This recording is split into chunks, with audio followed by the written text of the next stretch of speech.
Okay, so you want to buy Manchester United, the most famous football club on the planet. 650 million fans, the richest kit deal in the history of the sport. You walk in, you slap your name on the badge, and you sit back while the money pours in from every corner of the earth. How could you possibly lose? But here's the strange part. Manchester United is one of the 2 or 3 most valuable football clubs alive. Forbes puts it around $7.2 billion, behind only the giants of Madrid. And it loses money almost every single year. £92 million gone in 2021. £115 million in 2022. £29 million in 2023. Another £113 million in 2024. £33 million in 2025. 5 years, 5 losses. So you've got an asset that keeps getting more valuable while the company underneath it keeps bleeding red. The brand goes up, the business goes down, both at once. And here's how lopsided it gets. By revenue, United is only the 8th biggest club in the world, around €790 million a year. By value, it's top 2 or 3 on the planet. The brand is worth far more than the business it sits on top of. That's the puzzle. So here's what we're actually going to figure out. Exactly what it costs to get in, where £666 million a year actually comes from, the hidden bill that swallows all of it, and the real reason the richest men on earth keep losing money on the most famous club in the world. Let's go shopping. There are a few ways to buy a piece of Manchester United, and they are wildly different purchases. The cheapest one is almost insulting. United is a public company. It trades on the New York Stock Exchange under the ticker MANU. You can own a slice of Manchester United right now for the price of a cheap dinner. Open an app, buy 1 share, and technically, congratulations, you're an owner. Except not really. Here's the catch nobody puts in the brochure. The club runs on 2 classes of shares, A and B. And the Glazer family, the Americans who've owned the place since 2005, kept the B shares. Which means, even after selling a big chunk of the club, they still controlled around 96% of the voting power. Oh, and the whole thing is legally headquartered in Amsterdam. For tax. So when you buy that public share, you're not buying a say in anything. You're buying the dream. The steering wheel stays with the family. Want actual control? That's a different tier entirely. Ask Sir Jim Ratcliffe. In early 2024, his company Ineos paid around $1.3 billion for roughly 28% of the club, and crucially, control of football operations. He'd originally chased as much as 69%. He settled for a quarter, plus the keys to the football side. And then there's the whole thing, the entire trophy. In 2023, the Qatari Sheikh Jassim reportedly tabled around £5 billion for 100% of the club. Other money circled. The American fund Elliott floated a bid and walked. Forbes values the whole operation, debt included, at about $7.2 billion. That's the price of the dream, fully assembled. Now hold one number in your head. The Glazers bought all of it, the entire club, in 2005 for £790 million. Today, a minority stake alone values the equity north of $5 billion. The whole thing $7 billion plus. Call it a tenfold return in 20 years. Remember that number. It's the only part of this story where anyone actually wins. Because the price tag, it turns out, is the cheap part. The club itself loses money every single year. So the real question, the one that actually matters, is where does the money even come from? Here's the first thing you have to unlearn. Manchester United is not a football club that sells tickets. It's a global media brand that happens to own a football team. And the money proves it. In 2023, United pulled in £648 million in revenue, £666 million by 2025. But look at where it splits. Commercial, 47%. Broadcasting, 32%.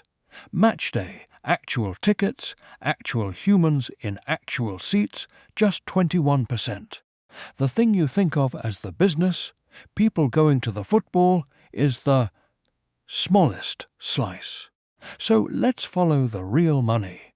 Stream 1 is commercial, and it's the engine. This is sponsorship, merchandise, licensing, the badge as a product. In 2023, that was around £303 million. The crown jewel is the kit deal. In 2023, United signed with Adidas, £900 million over 10 years, $90 million a year just to make the shirts. The richest kit deal in the history of football, and the deal it replaced was already $750 million. Stack on Snapdragon as the shirt sponsor across every team, Cola on the sleeve for around $20 million a year, and a retail and licensing operation worth north of $100 million annually. Before the pandemic, sponsorship alone ran $170 to $190 million a year. And United keeps building new pipes to the fan base, its own television channel, MUTV, and a direct-to-consumer app launched back in 2016, beaming the brand into countries that will never see Old Trafford in person. 650 million people all over the world buying the badge. That's the engine. The football is almost the loss leader. Stream 2 is broadcasting, and this is the volatile one. Premier League and Champions League television money. The good news for a global brand is the trend. The new Premier League domestic TV deal, running 2025 to 2029, averages around $2.1 billion a year, more than double any other league on earth. And international rights have grown about 30%, and now, for the first time ever, bring in more than domestic. A global club gets paid by the globe. That's pure tailwind. Stream 3 is Matchday. Old Trafford holds 74,000 people and fills to about 99%. Sounds bulletproof. It isn't. When COVID hit and the stadium went empty, Matchday revenue collapsed from around £90 million to £7 million. Total revenue fell about 21% in a single year. It took until 2025 to claw all the way back to $666 million, finally past where it stood before the pandemic, which tells you exactly how much of this empire rides on two fragile things: bodies in seats and games on screens. So, £666 million flowing in, the most famous club in the world, a media machine with global tailwinds at its back, and it loses money. How? Time for the bill. The deal's done. You've signed the cheque, shaken the hands. You're the proud owner of Manchester United. Now here's what it costs to simply exist for 1 year. Start with wages. In 2023, United paid its players and staff £331 million. That's roughly half of every pound the club earns, going straight out the door in salaries. It peaked even higher, £365 million the following year. You haven't bought a single new player yet. You've just made payroll. Now add the players you already bought. Football clubs spread a transfer fee across the length of a contract. It's called amortization. And for United, that line was £173 million in 2023, climbing to around £200 million by 2025. Money for players signed in seasons that are already over. Then there's the debt, and this one stings because it isn't even yours. When the Glazers bought the club in 2005, they did it mostly with borrowed money, and they put the debt on the club itself. 2 decades later, United still carries net debt of around £537 million.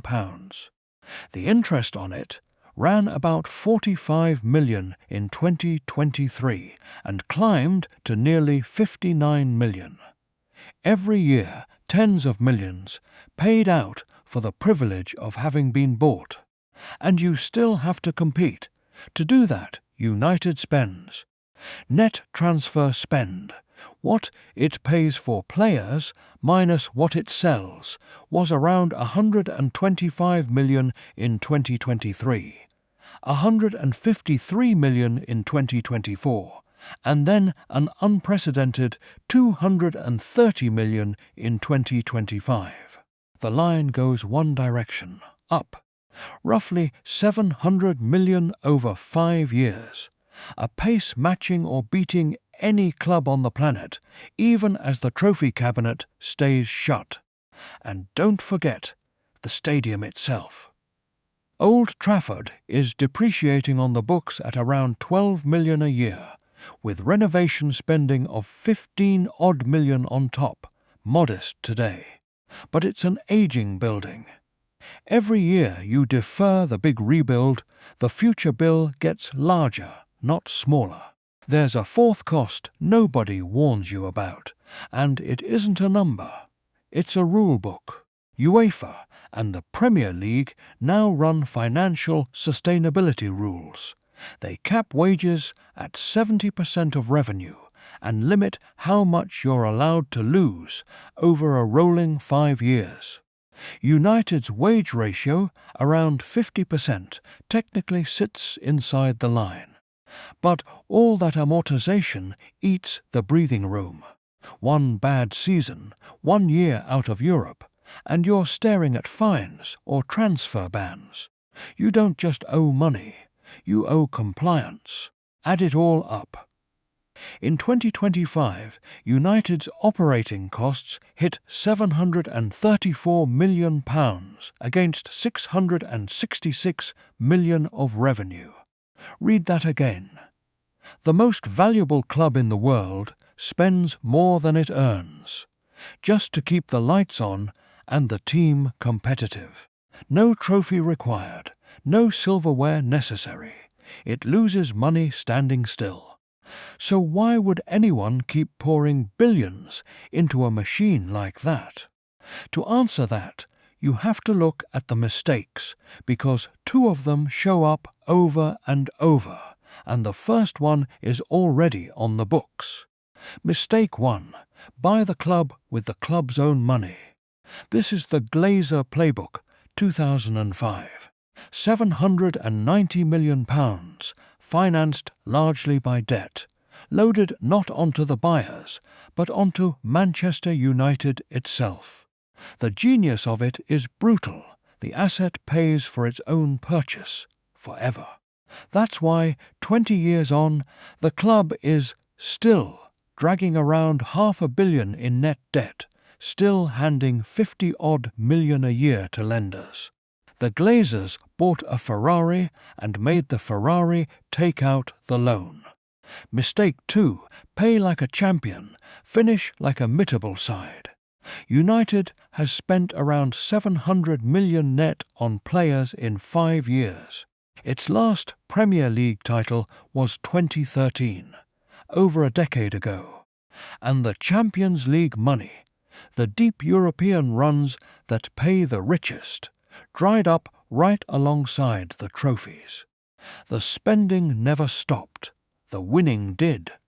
The money goes out, the trophies don't come in, and the market notices. In 2021, United signed the software company TeamViewer as shirt sponsor, a 5-year deal worth about $235 million. It was torn up early, amid dismal results, the sponsor reportedly walking away from roughly $250 million rather than keep its name on the shirt. And the new Adidas deal? It has a clause. Miss the Champions League 2 seasons running, and the payments drop 30%. Missing Europe altogether costs the club 30 to 40 million a year on its own. At Manchester United, the results don't just hurt your pride. They rewrite your revenue. Want to see the mistake in a single picture? Line United up against its peers. Same revenue tier, completely different discipline. United pays around 50% of its revenue in wages. Manchester City pays about 35%, Bayern Munich around 30%. United's net debt is £537 million. City's is roughly zero. Real Madrid out-earns the entire planet, over €1 billion a year, and sits on a pile of net cash. United spends top 3 money and finishes with top half results. That's not bad luck, that's the business model. And before you think discipline alone is the answer, look at Barcelona, another giant, similar revenue, around €870 million, and a wage bill that ballooned past 65% of revenue, with well over €1 billion of debt. Proof that the famous club disease cuts both ways. Spend too little and you fall behind the brand. Spend too much and you bury yourself. There is no comfortable number. Only Real Madrid and Bayern, with their 30-something% wage ratios and their cash in the bank, seem to have found the lid, and neither of them is for sale. Which brings us to the man who just bought into it with his eyes open. Meet Sir Jim Ratcliffe, billionaire founder of the chemicals giant Ineos. By late 2022, the Glazers had finally cracked the door open and started exploring a sale, and the bidders came running. Ratcliffe was one of them. In February 2024, he paid around $1.3 billion for his 28% and the keys to the football operation. He committed another $100 million to Old Trafford, and in early 2025 he unveiled the dream. A brand new 100,000-seat stadium, a Wembley of the North, the centrepiece of a £2 billion master plan with 15,000 new homes, 90,000 jobs, a claimed $7 billion a year in economic impact. The grandest vision English football has heard in a generation. And here's how that vision started. Not with signings, with cuts. The first thing the new ownership did was austerity. Wages slashed 14% in a single year, down to $313 million. Staff made redundant. And season tickets, frozen for over a decade, raised 5%, about £2 extra a game, the first increase in 11 years, with the fans footing part of the bill. One of the richest men in Britain paid a fortune to finally hold the club he wanted. and the very first thing ownership demanded of him was to start cutting. That's the tell. That's what owning Manchester United actually feels like on day one. So let's stop circling and answer the question the whole thing has been building toward. You own the club. How much do you actually make? Scenario 1. The optimistic case. Everything breaks right. The new stadium gets built. 100,000 seats instead of 74. More bodies, more hospitality, more matchday money than Old Trafford could ever hold. The team gets back into the Champions League and stays there. And that matters enormously, because broadcasting revenue in a deep Champions League year hit £255 million, against just 140 in a year. Without it, add the richer new TV cycle, Adidas and Snapdragon paying full freight, and revenue pushes past 700 million. The club throws off real operating profit. It's done around $187 million of operating income in a strong year. And the valuation keeps climbing. In the best case, United prints money, on paper. But even the optimistic case has a catch. That stadium, the 100,000-seat Wembley of the North, is meant to be funded privately by the owners, out of their own pockets. A £2 billion bet on credit you can't load onto the club this time that the football finally cooperates. And the $7 billion valuation that already trades at around 7 times revenue. The good news, the brand, the stadium dream, the global growth is in large part already in the price. You're not buying low. You're buying a story the market has already believed. Scenario 2, the realistic case, the one the last decade keeps repeating. The team misses the Champions League. Broadcasting revenue slides toward that 140 million floor, a swing of over £100 million on one bad season.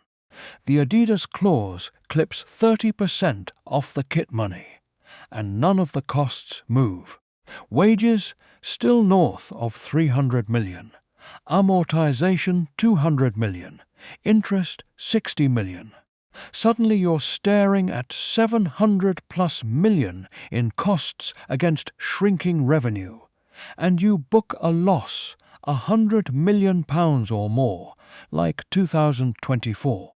The gap between United's good year and its bad year is bigger than most clubs' entire annual revenue. And now the rulebook bites. A loss like that, a wage bill running near the limit, and you're not just poorer, you're at risk of fines and transfer restrictions, which makes climbing back out even harder. The bad season doesn't just cost you money, it costs you the tools to fix it. And here's the accounting trap that hides all of it. On the surface, United can look healthy. That $187 million operating number sounds like a thriving business. But then the interest lands, and the $200 million of amortization lands, and they drag the bottom line straight into the red. Almost every year. The cash flow tells you one story. The net result tells you another. And the one that ends up in the history books is the loss. So, what's the actual answer? How much do you make running Manchester United? As a business, you don't. The club has lost money almost every year you've been watching. Notice what that means. The optimistic scenario and the realistic scenario aren't a coin flip. Over the last decade, reality has won again and again. 5 straight years of losses isn't the unlucky case. It's the base case. The only people who have genuinely gotten rich off Manchester United are the Glazers. And they didn't do it by winning. They did it by selling £790 million in 20 years ago, most of it borrowed, a minority stake alone now valuing the equity above £5 billion, while the club still drowns in the very debt they used to buy it. They never won the math on the pitch. They won it on the way out the door, which is the whole strange truth of it. So, if you do decide to buy Manchester United, just remember what you're actually buying. You are not buying a company that makes money.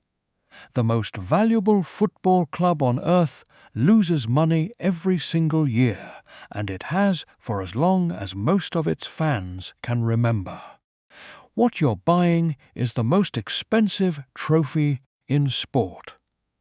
An asset that bleeds on the income statement and quietly appreciates on the balance sheet at exactly the same time. The Glazers understood that perfectly. They turned $790 million into a $7 billion asset without ever winning the math game on the field. No Premier League title since 2013. Losses stacked 5 years deep. Fans protesting their name outside the ground. And the value went up the entire time because the world will always pay more to own Manchester United than Manchester United will ever earn. The profit was never in the football. And for you, the version of this with no fairy tale, that same $790 million parked in a boring index fund back in 2005 would also be worth a fortune today. No fan protests outside your house, no Champions League clauses, no $500 million in inherited debt. The most famous club in the world is a machine for losing money beautifully. If you still want it, fine. Just do what the Glazers did. Buy it with someone else's money.